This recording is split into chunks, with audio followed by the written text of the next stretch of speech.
అందరికి నమస్తే అండి. పుష్ప బ్లాగ్స్కి స్వాగతం. ఈరోజు మన వీడియోలో చాలా హెల్తీ రెసిపీ అయిన పాతకాలం నాటి జొన్న పిట్టు మంచి టేస్ట్తో చాలా ఈజీగా ఎలా చేయాలో చూద్దామండి.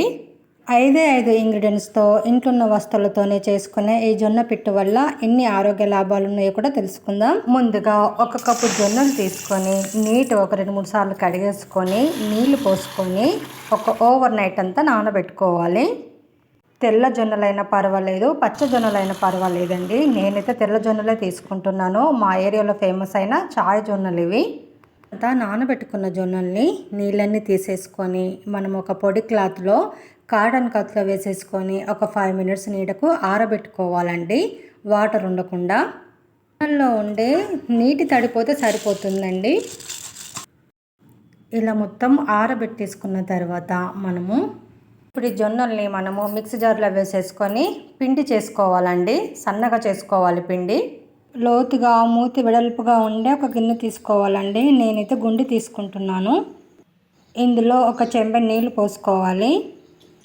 నేను జొన్న పిట్టు, గోధుమ పిట్టు ఎప్పుడు ఇందులోనే చేస్తుంటాను. అలా గుండి పైన ఒక కాటన్ క్లాత్ వేసేసి అలా మనము దారంతో గట్టిగా కట్టేసుకోవాలండి, ఊడిపోకుండా.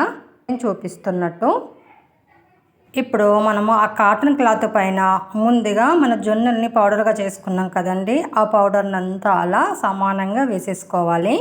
జొన్న పిట్టు ఎక్కువ చేసుకోవాలనుకుంటే గిన్నె పెద్దది తీసుకోవాలండి. మూతి పెద్దగా ఉండేది, వెడల్పుగా ఉండేది. అప్పుడు ఎక్కువ పిండి పడుతుంది అన్నమాట. పిండి అంతా అలా వేసేసుకున్న తర్వాత సమానం చేసుకోవాలండి. ఒక దగ్గర ఎక్కువ ఒక దగ్గర తక్కువ ఉండకుండా. ఇప్పుడు ఒక స్పూను వెనుక భాగంతో అలా హోల్స్ అన్నీ పెట్టేసుకోవాలండి. మనము ఆవిరి పైన ఉడికిస్తున్నాం కదా, అప్పుడు మంచిగా ఉడుకుతుంది అన్నమాట. అందుకని అలా హోల్స్ అన్నీ పెట్టేసుకోవాలి. ఇప్పుడు ఎక్స్ట్రా క్లాత్ను మొత్తం అలా కవర్ చేసేసుకోవాలి పిండి పైన. అలా మొత్తం కవర్ చేసుకున్న తర్వాత ఇప్పుడు మనం పొయ్యి మీద పెట్టేసుకుందామండి. ఇప్పుడు మనం పొయ్యి మీద పెట్టేసుకుందాం. నేనైతే కట్టెల పొయ్యి మీద చేస్తున్నాను. ఇప్పుడు మనం రెడీ పెట్టేసుకున్న ఆ గుండెని కూడా అలా పెట్టేసుకుందాం. దానిపైన మనం ఒక గిన్నె కూడా బోర్లించేద్దామండి. మన ఆవిరి బయటకు వెళ్ళకుండా తొందరగా కుక్ అవుతుంది అన్నమాట. హై ఫ్లేమ్లో పెట్టుకొని మనం స్టీమ్ చేసుకోవాలండి. 10 to 15 మినిట్స్లో మనకు రెడీ అయిపోతుంది. లోపు ఒక పౌడర్ రెడీ చేసుకుందాం. సగం ఎండు కొబ్బరి తీసుకొని చిన్నగా ముక్కలుగా కట్ చేసుకున్నాను. అందులో 4 ఇలాచీలు వేసేసుకొని మనం సన్నగా పౌడర్ చేసుకోవాలి.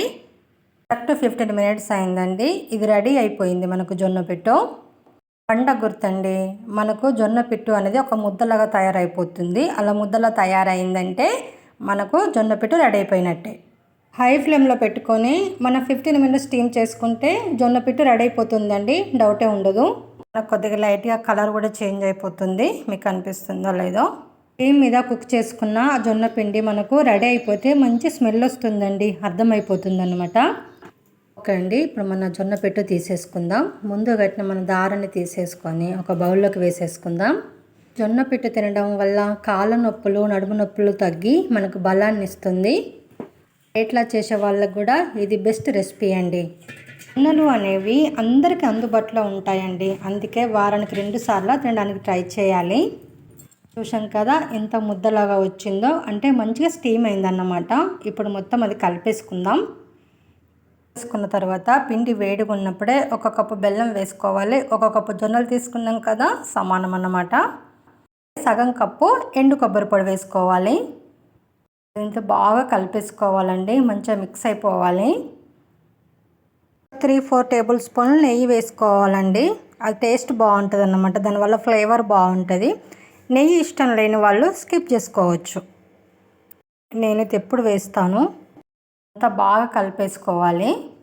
జొన్నల్లో చాలా రకాల పోషకాలు ఉంటాయండి, మంచి ఆరోగ్యాన్ని ఇస్తాయి. కాబట్టి ఇంట్లో పిల్లలు ఉన్న ప్రతి ఒక్కరూ పిల్లలకి ఇలాంటి బలమైన ఆహారాన్ని ఇవ్వడం వల్ల పిల్లలు హెల్తీగా ఉంటారు. అలాగే మంచి టేస్ట్ కూడా ఉంటుంది, ఇష్టంగా తింటారు అండి. మన జొన్న పిట్టు అయితే రెడీ అయిపోయింది. మనం తినాలనుకుంటే ఇట్లా పౌడర్ లాగానే తినొచ్చు అండి, లేదంటే మనం వీటిని లడ్డూల్లాగా చేసుకొని కూడా తినొచ్చు.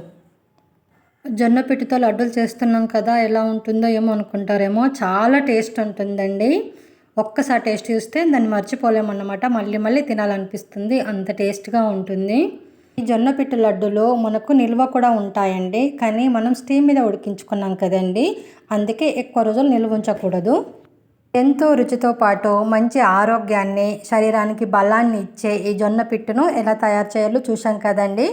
జొన్న లడ్డు వారానికి 2 సార్లు తిన్నట్లయితే నడుము నొప్పి వచ్చే ప్రసక్తే లేదండి. ఖచ్చితంగా మీరు కూడా ఒకసారి ట్రై చేయండి. మీకు, మీ ఇంట్లో వాళ్ళకు అందరికీ నచ్చుతుంది. స్టీమ్ మీద చేసే ఏ వంటకాలైనా ఆరోగ్యానికి చాలా మంచిదండి. ఈ జొన్న లడ్డును మనం ఈవినింగ్ స్నాక్స్లా కూడా తినొచ్చు. ఇదండి ఈరోజు మన వీడియో. అయితే మీకు నచ్చితే లైక్ చేయండి, షేర్ చేయండి, మన ఛానల్ సబ్స్క్రైబ్ చేసుకోండి. ప్లీజ్ అండి, సపోర్ట్ చేయండి. అలాగే ఇలాంటి మంచి మంచి విలేజ్ వంటల కోసం, ఈజీ అండ్ సింపుల్ రెసిపీస్ కోసం మన ఛానల్ ఫాలో అవ్వండి. Thank for watching.